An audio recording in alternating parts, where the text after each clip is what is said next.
President Cyril Ramaphosa will be in Tshwane this morning, visiting 3 flagship programs which have been put in place by his office to deal with youth unemployment. The Presidential Youth Employment Initiative and the Presidential Youth Stimulus are schemes that places young people in sectors where they get work experience and job opportunities.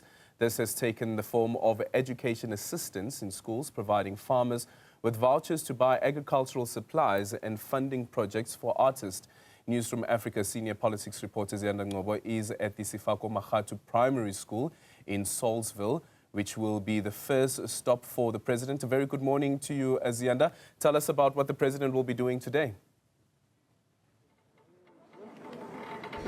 Well, Algin, I can tell you, as you've already mentioned, he'll be visiting 3 of the sites, these sites to do a visit and interact with the youth, the educators, about how these programs are going about. So you've already mentioned, education assistance in schools. It's been a helpful intervention, knowing the number of pupils that are in classes, that the ratio between pupils and teachers is very high. So these education assistants are actually young people who assist the teachers either with marking or whatever capacity that they or roles that they're given, and then that helps them to get experience, work experience. But one of the criticisms there is that this is not a sustainable, job. It's called a job opportunity. Lots of questions coming in there. And I want to bring in the Basic Education Department's Elijah Mhlanga to talk about this. We're at the Sefako Makgatu Primary School, and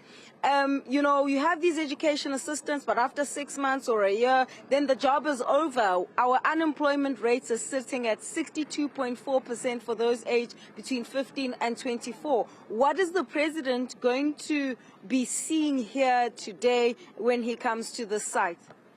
Well, good morning, Ziyanda. Thank you very much. Well, the president will be interacting with the 204,000 young people who have taken to our schools from last week, Monday, the 2nd of June. But today is just seeing 37 of them from 3 schools around the area. Some come from the same school where we are in today, Sefako Makgatu Primary School, but others come from Bokgoni Technical School, and the others come from Dr. W.F. Nkomo Secondary School as well. So these are young people who are part of Phase 5 of the Basic Education Employment Initiative, which is implemented by the Department of Basic Education as well as the Department of Employment and Labor. This is an initiative aimed at giving young people opportunities in terms of training programs for them to be able to use in other areas of life when they are exploring opportunities for work. It's not employment, it's not permanent employment, you're right, because there's no money to sustain it. It's just a training program that is used to alleviate the workload for our teachers in schools, but also to keep schools clean in terms of those general assistants who are maintaining the schools in terms of the physical environment.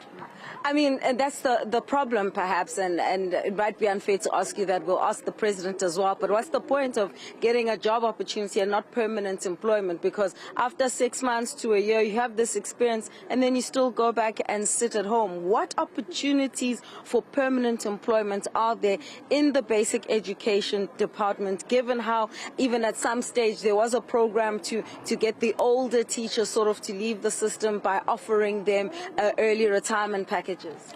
Well, there's a list of exit opportunities that are there. So it's not just about you working in education. You can work elsewhere. For example, general assistants, they are not doing education-specific work. They are doing work that they can use anywhere else. In terms of maintenance, it can be any other work that they may explore. We know from previous phases that some of them, they get together and start their own businesses, doing gardening, maintenance, and fixing all sorts of things, because that's what they do. Others, they are in the ICT area in the work. So they fix computers and provide other services. So it's really about exposing them to opportunities, because for their duration in the program, they will be exposed to resources that they will need for them to be able to do research, explore other opportunities that they may explore. So it's not like sitting at home where you say, I don't have an option, I don't know what to do. So here you know what to do. You are in the company of other young people who are exposed to training programs that are here. You cannot be the same person when you leave this program after the 6 months. I mean, also part of the initiative is to bolster public-private partnership from the education side, because there's also agriculture and there's also other facets. But when it comes to this specific sector that you are in, Mr. Mhlanga, are you finding the private sector coming on board, wanting to assist, perhaps absorbing some of those who would have received that training? Not at the rate that would like, because the unemployment, as you indicated earlier, it remains very high. So if the economy was growing as fast, most of the young people who leave this program with skills would be absorbed in the workplace.